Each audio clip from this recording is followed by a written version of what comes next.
2016 is over, and it's time for my first ever best movies of the year list. Instead of doing 10, it's going to be only 5.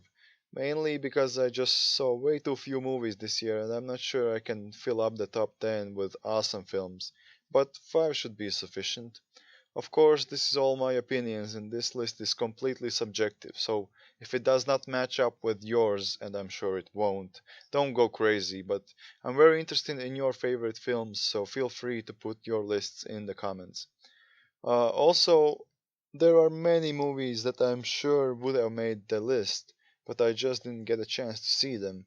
But I think that's enough of the pointless intro, so let's get right into the top 5. Number 5. Sing Street.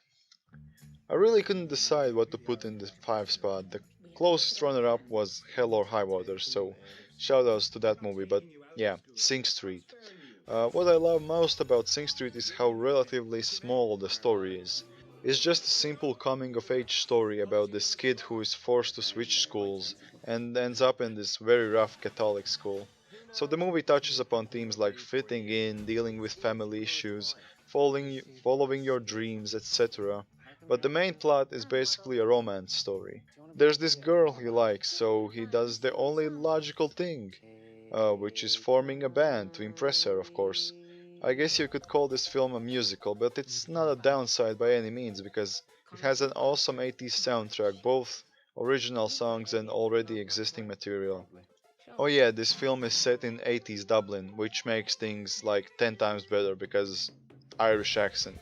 I just love Irish accents. I don't know even why. But the thing that really makes this film stand out for me is the main characters and his older brother's relationship, which comes off as very heartfelt and genuine. So yeah, while the center romance is good and works fine, the brotherhood aspect is what makes this film really work. Also, it has some great but really subtle humor, which fits in perfectly. So, the reasons why you should see this. It's a simple story about human relationships with great soundtrack, superb acting, all great child performances, good humor, and if you need one last thing to make you want to see this movie, there's Littlefinger performing an 80s dance number. Yeah.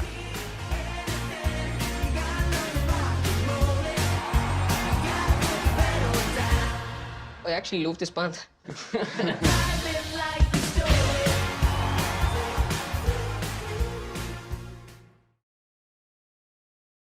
Number 4. Arrival. Arrival is the newest film of Denis Villeneuve. Villeneuve? Denis Villeneuve? I have no clue how to pronounce his name. But I mean, this guy is on a roll. Prisoners, Enemy, Sicario, and now Arrival. Just keep going, man. So Arrival is a story about a linguist played by Amy Adams. And after these alien ships land all over the world, she is called in to try to communicate with the aliens to find out what they want and why are they there. This is by no means your typical alien invasion movie. It's a character-based slow burner, so don't go in wanting Independence Day 3 or something. The film just has such an original subject matter and some very interesting and deep characters that I have no other choice than to love it. Amy Adams trying to communicate with these aliens was just fascinating to watch. And yeah, but I think you should know as little as possible about this film before seeing it. So I'll just shut up and let you watch it. Arrival.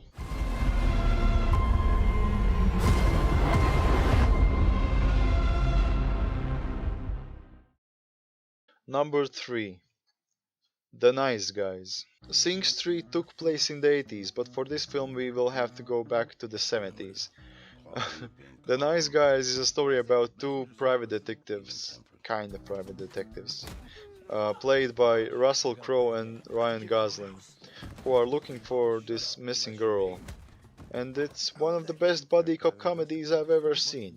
Shane Black's writing is super sharp, and characters play off each other very well. As good as Gosling and Crowe are, the standout performance for me is by Anjori Rice. I'm not sure how to pronounce that actress's name, I'm sorry. And she plays Gosling's daughter. Just a perfect child performance, which is a real rarity in film these days. And the film has a very strong 70s vibe and is definitely tonally similar to Kiss Kiss Bang Bang. So if you like that one, give Nice Guys a go. It's definitely more than just a nice movie.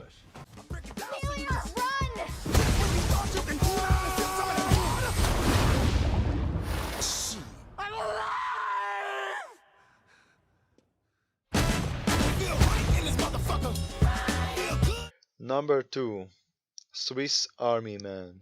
In my opinion, the most original movie of 2016. Swiss Army Man stars Paul Dano as a suicidal crazy man and Daniel Radcliffe as a farting corpse. It's a movie about life and society, love and expectations, told through stupid humor, which somehow makes it very intelligent in its own way. Anyhow, I have a Swiss Army Man review on the channel, so if you want to hear more of my thoughts, go see that. And if you don't want to see that, then just go see the movie. Swiss Army Man, number 2. King. Hi. You're special. I'm special. And number 1, Cloverfield Lane 10. What? Cloverfield Lane 10? Yes. I am very surprised myself. I never expected it to end up in the number 1, but the more I thought about it, the more reasonable it seemed. For me personally, this was the film with the best characters this year, and those characters were stuck in a confined space and were forced to interact with each other, which is basically the movie. It's about Mary Elizabeth Winstead's character, who gets in a car crash and just wakes up in a bunker, built by John Goodman, who just informs her, yeah, there has been an apocalypse outside, so you better stay here. And there, we have a movie. Um, I don't think you need to know anything else, because to have the best experience you have to be as clueless as Weinstein's character. This movie for me is the number 1 because I felt very intrigued throughout, and this film actually had an emotional impact on me, which is the film's main task really. That's what movies are made for, to make you feel stuff, and this did. If you're worried that you need to see the first film, then don't be. I haven't even seen it, and the sequel was my favorite movie of the year. But don't expect a big monster movie like first Cloverfield. Just go in for a mystery thriller and you'll have a great time, I promise. So these were my top 5 films of 2016. Do you agree? Well, I know for a fact that no one will agree that Cloverfield was the best movie of the year. So just put down your list in the comments and I'll read it. I'm very interested in that. Please do that. But that's gonna be it for this video, and see you in the next amazing year of film. Arrival is the newest film of Denis Villeneuve. Denis Villeneuve? The guy who made Prisoners, Enemies, Scary, and No Arrival.